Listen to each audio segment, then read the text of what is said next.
on a single project, and that's what Airbus did. There are some very courageous and very visionary people at that company who saw the need for this aeroplane, that this aeroplane was going to sell, and sell it has.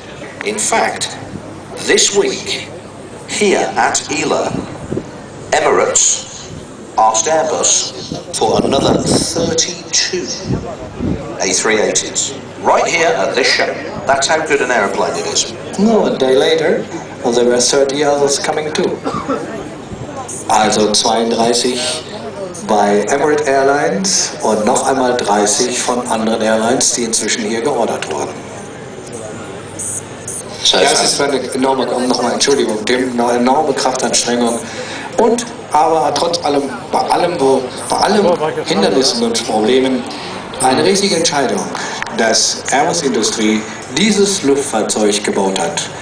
Denn die Notwendigkeit, solche Luftfahrzeuge zu haben, die es möglich machen, über lange Strecken bei einem sehr, sehr geringen Spritverbrauch pro Person, pro Sitz an Bord, hat gezeigt, dass die Zukunft, ein zukunftsweisendes Konzept in dieser Art von Flugzeugen steckt.